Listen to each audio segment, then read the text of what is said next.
Hi everyone, welcome to Paycheck to Power. Let's welcome today's guest, Jason Crimson, former Senior GBS Director for Kimberly-Clark, former VP GBS for BHP, and currently the Managing Director for GBS Hub Consulting. Welcome on board, Jason. Thank you, Penny. Glad to be here. Jason is a leader that has led more than 2 decades of global operation, leading major transformation and developing future leaders. Jason, let's start with the golden question. Are you a millionaire? First question, the intent of asking the question is, whether or not I have the financial freedom to do what I want to do, focus on the things that I want to focus on. So I guess if that's the definition, then the answer would be yes, right? Yes, I do have the financial freedom to focus on what I want to do. That's a great milestone, I think a lot of paycheck earner definitely wanted to achieve that state. A lot of people could relate to the moment where everything changed both career and financially. So before we go into the journey that led you to where you are today, perhaps let's rewind a little bit back to your earlier days, your childhood, early environment. Could you share us a bit more? How do you grow up?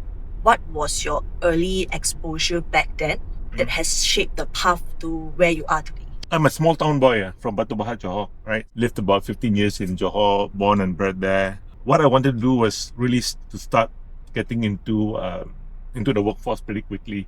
So at that time, also coming from humble beginnings, I didn't have a lot of money to take, university degrees from overseas or head out to the UK and all that. At that time, tuning programs and local programs were very limited. So what happened was I kind of like tutored part-time, studied full-time, eventually got a professional degree in accounting, right, which is the ACCA. Okay.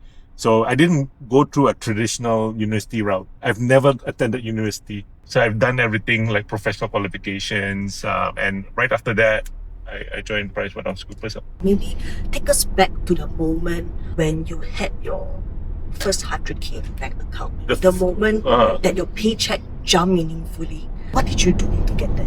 When I hit 100K in my bank account, if I were to define that defining moment, let me try to recall. I think sometime around mid-20s, right? 25, 26, around there. It was a situation where I got into a company and a role that really played to my strengths, right? I was obviously an accounting professional at that time, but I also had a lot of affinity towards project management, getting certain projects done, basically, in the company, right? So there was about 2 or 3 years where I had kind of like exponential growth personally, doing very, very challenging projects. And I also performed pretty well. So all that kind of like, became a compounding impact, right? In terms of salary, in terms of bonuses, awards, recognition. And that kind of led to that point where I probably hit my 100K in the bank account around that time. And one more thing I would add, right, is during that time, is always spend less than you earn. Then only your bank account can grow. Otherwise, I go the other way around. How do you decide when to stay for a promotion versus jump to another company, perhaps for a bigger title or compensation? In my career, I've not really jumped companies that much, and I've stayed in some companies for a pretty long time, right? More than a decade. I would say there's a couple of things. If you are in a organization, and I'm assuming that everybody wants career growth and progress, right? So a few things. Number one is be very clear about what you want to achieve in your career, right? In that time, with that organization, right? In that role that you have, what you want to achieve. So I think aligning a growth career plan with your leader, right, is very important. The other thing is actually aligning a plan with your leader, like whoever your manager is, right? Say, hey, I want to achieve such and such development over the next 2 to 3 years. Which roles are my target roles? Align with them on a plan on how you develop yourself to do that. The third thing, which is really, really important, is making sure that in that organization and in terms of the plan that you're trying to achieve, that you actually have a sponsor. And this sponsor doesn't necessarily be your manager, It may not even be your mentor. The sponsor is somebody who opens the doors for you, who advocates for you, right? Taking up new roles or bigger roles or more important roles in your organization, right? Which is in line with your career aspiration. So I believe, right, like if you have the alignment, clarity in terms of what you want to achieve, the alignment with your management in terms of the plan, and then lining up a sponsor. And if all these three are in place, you probably don't really need to jump. You probably don't, because you have a plan, you're working through it, you're being supported through it, and there are people looking out for you to progress in the organization. So you feel very energized. And even if you only have let's say 2 out of 3, let's say you have the clarity, you have the alignment, but you don't have a sponsor yet, it's still okay. Then what I would suggest is you spend the next 3 to 6 months building out who that sponsor should be in the organization, because it takes effort to build a sponsor. It's kind of like networking internally and building the trust and reliability and credibility with somebody senior enough who can be the sponsor. But let's say if you only have 1 out of 3, let's say you have clarity but you don't really have alignment, you don't have a sponsor, and you'll feel stuck in some way. That is probably the time where you start thinking about looking for an opportunity outside, where you can like take things in your own hands and then drive that opportunity for yourself. What if they came across in a more difficult environment or difficult boss, right? Superior that has constant changing direction, not providing clear clarity, but still they wanted to progress in the company. What would you advise them to do, or how shall they communicate or escalate such professionally? That's reality, right? Sometimes you don't get to choose your bosses all the time, and sometimes you have some bosses who have a different value proposition or value approach in terms of how they do work. So what I would say is, if you are dealing with a boss who has kind of like a bit of, changing priorities all the time, kind of like moving the goalposts sometimes, right? I would say, first of all, have a open and honest conversation with them about what you're feeling and what you're seeing, and being able to articulate the implication of the changing direction. Align on what are the big rocks, what are the key things that need to be achieved, right? The objectives, right? Because every company has objectives. First of all, align on the top 3 things that you want to achieve, for example. And then if things keep changing, then there's always an alignment in terms of what's the implication of those changes to the objectives that we aligned that those were the 3 top objectives, right? So I think being able to articulate it, share your concerns about implications of it and what might need to be true. Like, for example, maybe you need more resources to achieve something that's changed, or you need more support in a particular initiative because of some different expectations, right? If changing direction in terms of your personal development and growth, then you're gonna reset the expectations. So remember the 3 things I talked about, right? The clarity, the alignment, and then the sponsor. If the alignment is changing, if the boss is changing it, right, then you have to have the conversation back and say, well, first of all, let's have clarity. This is not the direction I want. I actually want what we discussed earlier, kind of reinforce that clarity so that there's realignment, right? And then business environment changes, reality changes all the time, your personal life also changes all the time. You might even change what you want. Be very professional about it, don't be reactive to it. And then if really it becomes something that's totally not sustainable, then you might want to potentially exit the organization, right? If someone were to seek a sponsor internally, but they weren't very confident or outgoing, what would you advise the first step they could do? Normal challenge, I would say, like a lot of younger professionals, right? Because of lack of confidence or maybe lack of network, right? So they don't really have a lot of the connections yet. And it's always very tough, very scary to take the first move, right? If you are a professional who's not so confident and don't really have very strong networks, I think you have to just at least start engaging with people. A lot of folks tend to stay in their own lane, right? Oh, my job's like this is my people, this is my team, I just focus on that. In a company, you start engaging with people that you don't normally work with. Try to learn to understand the business a bit more, right? Like you might be in accounting, for example, but do you understand how the business runs? Do you understand what do the sales people do? What do the marketing people do? Like trying to understand the business. And through that, sometimes creating some informal connections is very important. And just reaching out and say, hey, can you just share with me what do you do, right? Through some just casual chat or whatever it is. And I think if you start practicing some of that, it actually starts opening up your confidence. You're building your confidence in terms of being able to engage. So let's say if you are looking for a role like 2 levels up, if you think you want to move into a management role eventually, then you got to ask yourself, like, who are in the decision-making roles to choose who goes into the management role? Is it your direct manager? Probably not, because your direct manager will be your peer if you became a manager, right? So the person who actually decides is not your manager. Your manager can support you in your development, right?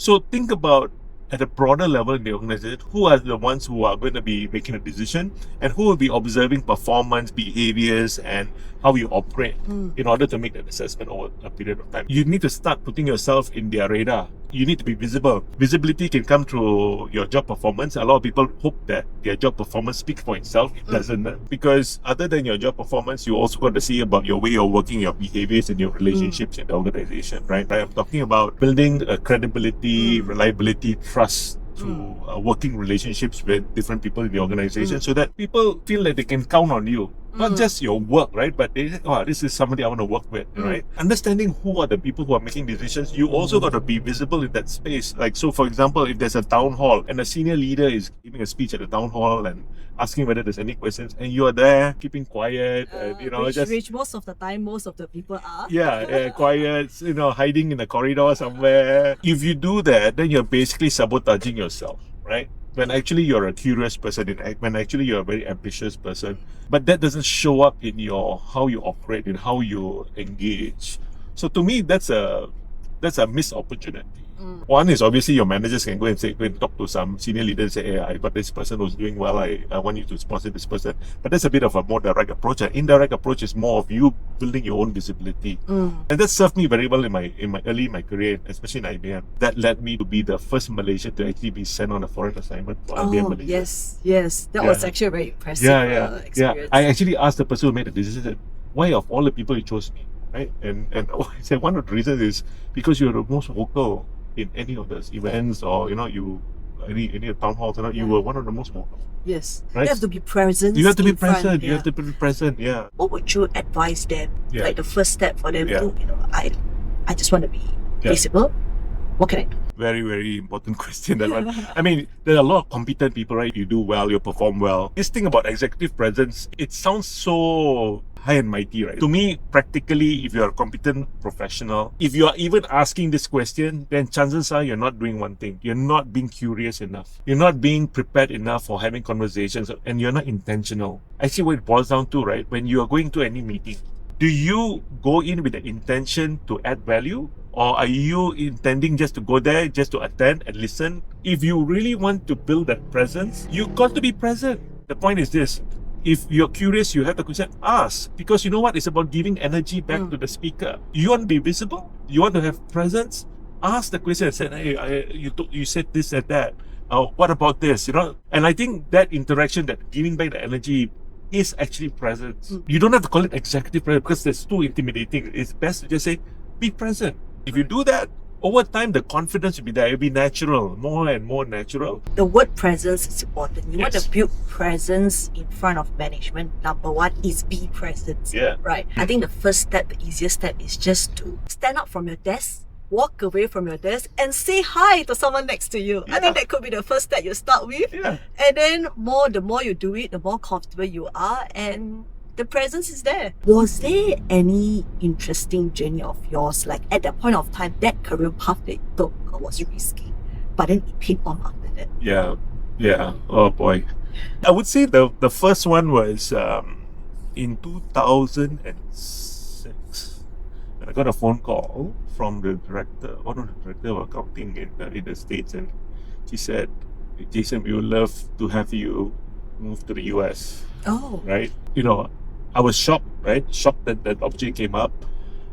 Second guess myself, like, am I really ready to take a foreign assignment in a country that I've not worked in, and a whole different environment, different culture and all that. But I would say that one decision actually changed the whole course of my career after that, right? Because after doing that, the exposure I got from the States and doing the global role from New York really expanded my perspective on a lot of things, and also the relationships and the networks, right? Because suddenly you're building much broader networks. Besides Malaysia. Yeah, besides Malaysia, and it kind of like helped me to make risky decisions. And then thereafter, there was another moment in time, 2016. So this is about 10 years after I had to make the same decision.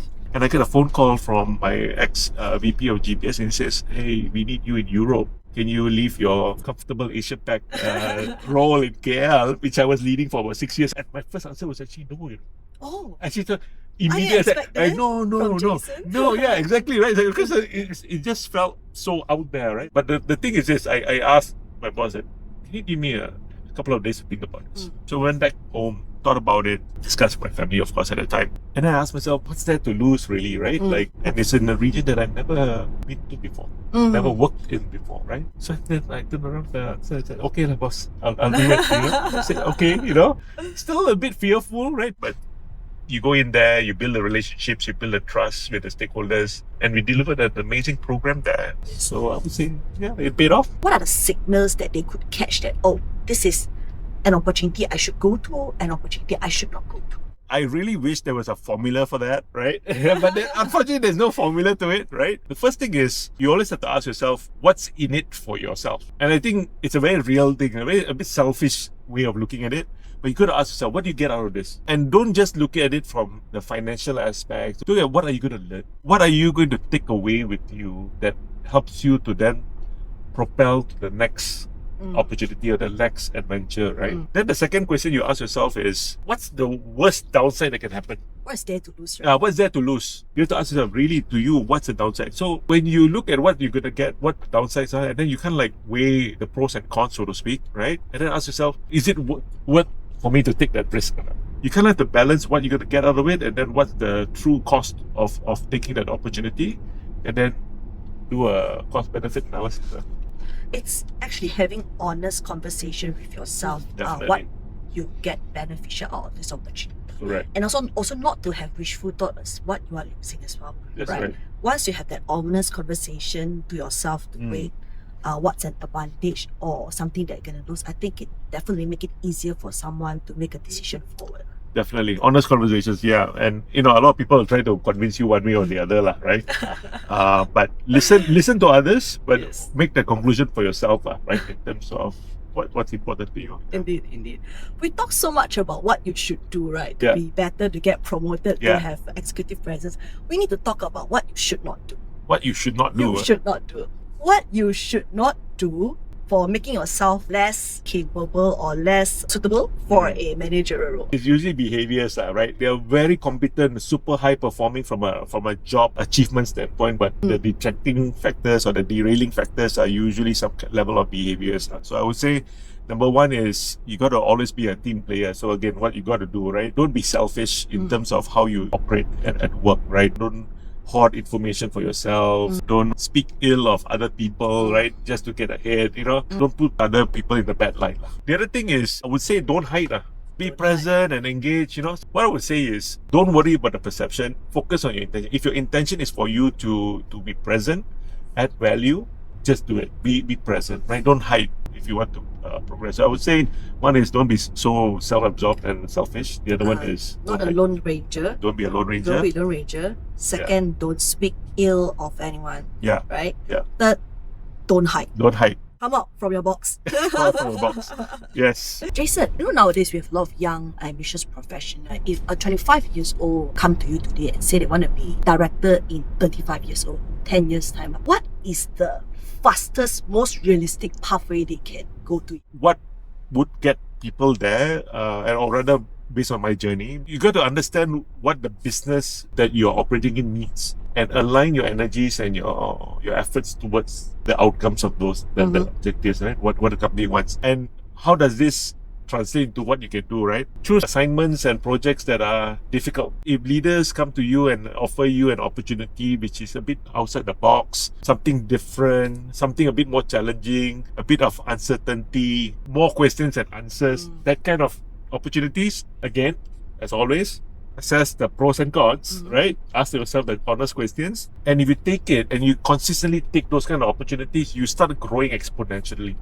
You start growing because straight away you build more broader decision-making skills, you carry a heavier responsibility. So straight away you're elevating yourself, right? By doing all those different assignments. And at the same time, you're supporting the organization towards the goals they need.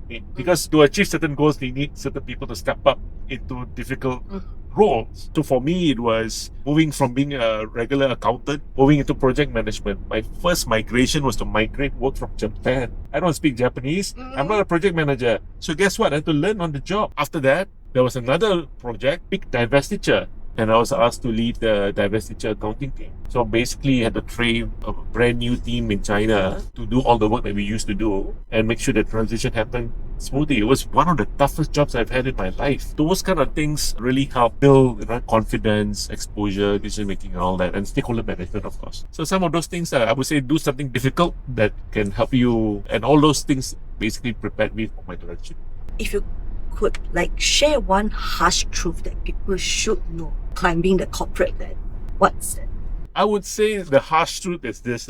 Nobody owes you anything. Nobody owes you a living. Nobody owes you a career. Nobody owes you a promotion. Nobody owes you anything, right? So don't expect people to that take for granted that, oh, things will just come to you, right? So I would say that you always have to take ownership for everything that you do. Take ownership of your own career. Take ownership over your intention, what intentions you have. Take ownership of anything that didn't go well. Take ownership of your own learning. That ownership element is very, very important. You got to take ownership, and whatever decisions you make, whatever projects you decide to say yes to, which relationships you're investing to build, which relationships you're not investing to build, all those decisions that you make, you got to take full ownership of. It charts your course in your career. Nobody's going to do it for you. Bosses come, bosses go. Sponsors come, sponsors go. Companies come, companies can make you redundant also at the same time. So don't be too fixated on that, right? But think about what you can do. That's why I say nobody owes you anything.